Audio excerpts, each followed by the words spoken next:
Okay, so I just recorded an entire video that didn't actually record. Yeah, kudos to me. I don't know what happened. So I'm going to try this again and we'll see if it records this time. This is a weekly update on my cash spending.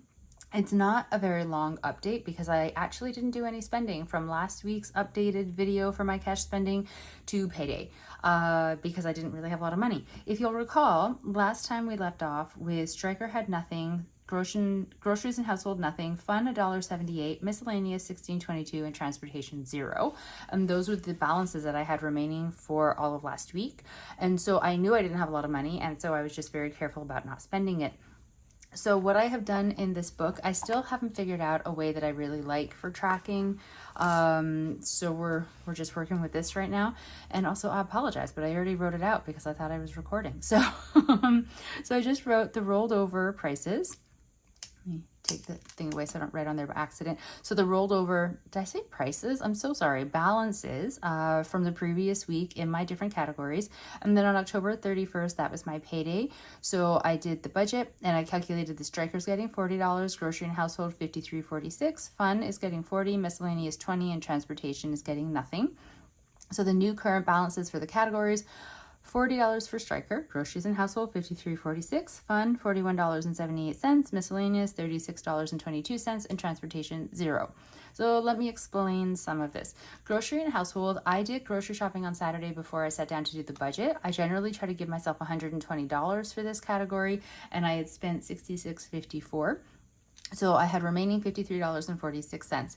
Now I know that I could have decided to write out a line somewhere saying like the date that I went to Superstore and how much I spent so that I give an explanation for why I'm putting a smaller amount than normal in the grocery and household category. But I wrote that on the budgeting page in my budgeting book, and I cross-reference these books quite often. And I also know because oftentimes I will grocery shop before I get to sit down to do the budget. So I know if I'm putting in like a funny amount like this is because I did the grocery shopping before I did the budget. It's not a big mystery. Some of the other categories, it could be a mystery, but not this one. So I'm not so concerned about writing down that particular notation. Transportation, I have a full tank of gas and it's the rainy season, so I'm not going to be washing my car as much right now. So I just decided to put it at 0. I have a hybrid. The gas tank lasts a very long time. After doing all of this and moving all my money around though, I did realize I'm going to brunch this coming week, not until next weekend on Saturday, and I may have to pay for parking. So oops, but that is a problem for me to figure out on Saturday. And Striker is getting $40 and his number is uncertain. He is eating all wet cat food right now and it costs more than when he was eating just dry cat food, and he is constantly changing his mind about which ones he'll eat and which ones he won't eat. And it's just sort of the amount of money that I budget for his food right now is never enough because one, wet cat food is ridiculously expensive. He can only eat specific ones because he needs minimal ingredients because he has like not allergies exactly, what did they call it? I can't think of the word that they used, but basically like there's something in cat food that makes him sick. Like there's an ingredient in there somewhere, but they've never actually allergy tested him because they said that it was a lot of money and it gives almost always just inconclusive results and it's not worth it. So just find minimal ingredient foods and try them with those. So that's what I was doing. I found one that he likes. But wet cat food, especially when it's like specialized because it's minimal ingredient, is a lot more expensive. So I'm spending like roughly $30 on what to me looks like a huge amount of cat food. And then it doesn't even get us through like 5 days. So I have not accurately figured out a budget for his food expenses yet because I'm still I'm just trying to figure out exactly what he'll eat and then what I need to commit to for quantities for purchasing. Yeah, so I put 40. I'm probably going to end up pulling the 20 from miscellaneous to go to 40 to cover the cost of his cat food as well. And I just have to hope that I have enough money to be able to get him 2 weeks of food. He does have a little stash right now. I can't guarantee like what he's going to eat out of it or how much. And like, the whole thing is complicated. I mean, he's totally worth it, 100%. I will figure it out. If I need to take money away from my grocery and household category, or cut down on the amount of money I give myself for fun activities and just like go out even less, I will do that. I just haven't figured it out yet. So because I don't have a solution for it yet, I just feel very about it, you know? Yeah, but that's basically the update for my cash spending.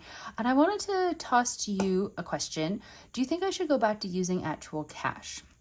Because I don't like, so before, okay, if you're new, before I was doing like all of this money that I put towards like my cash spending, I was doing it as digital cash. So I move it over to a prepaid credit card, a MasterCard, and then I was tapping that card to make my purchases. So I couldn't go into overdraft because it was on this prepaid card, and only the money I loaded onto it was the money that was on it.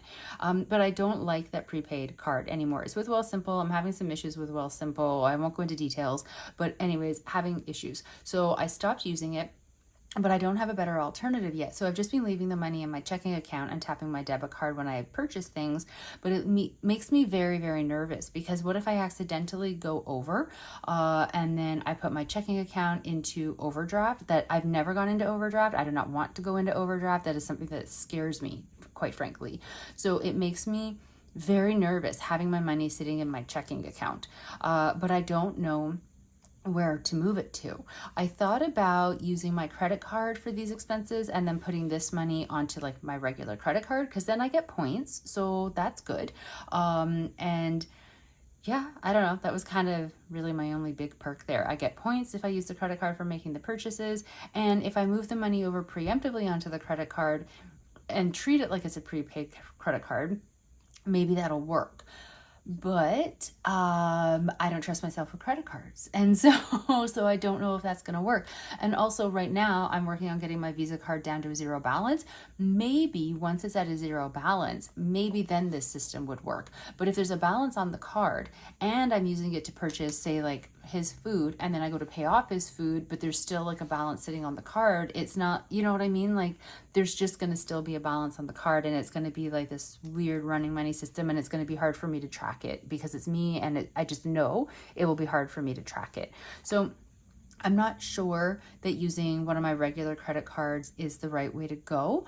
I thought I could put it onto my Neo card, you know, same idea, but use my Neo card. That one I only ever use for like recurring purchases. So like monthly subscriptions, or like my donation to the food bank, things like that. So I'm like, maybe I could do it on there, because that one, it might be easier. I don't make large purchases on that one. You know, it might just be easier for tracking. But I don't know. So I've been leaving the money in the checking account and paying from the checking account and feeling very stressed about paying from the checking account. So now I'm sitting here wondering if maybe I should actually try cash again. I don't particularly want to. I don't like paying for cash at places. I'm the person that prefers to go through like the do-it-yourself section at the grocery store, but you can't do that anymore because all of my grocery stores, they only accept credit or debit card at those things. You can't pay with cash. So then I'd have to go line up and wait for like an actual person. And I mean, Bosley's would be fine. I could do Striker's money in cash. I just don't know. The idea of cash, it doesn't make me as nervous as it was earlier in the year, and I think it's just because my amounts right here are so small. So I'm like, yeah, okay, like they're tiny amounts. I shouldn't need to be nervous about carrying around tiny amounts, and if I just earmark longer amounts of time for grocery shopping so that I'm waiting in the longer lineup to actually have a person check me out versus doing it myself, then I guess I could do cash. I don't know.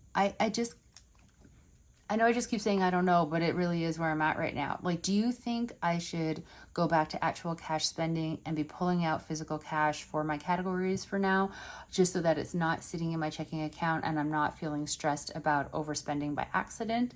Do you think I should stick with it in the checking account and just live with the fear, and maybe figure out a transportable way of tracking my spending so that I feel a little bit more like on top of it, you know, like have a little notebook that I carry around or something that I can make a line, you know, a note in when I purchase something from a category, so I have like a real-time tracker of the balances.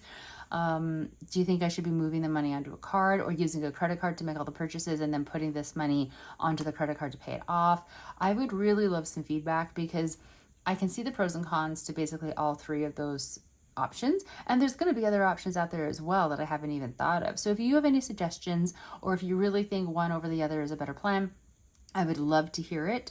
But for now, this is where we're at. This is how much I have in my different categories for spending for the next 2 weeks.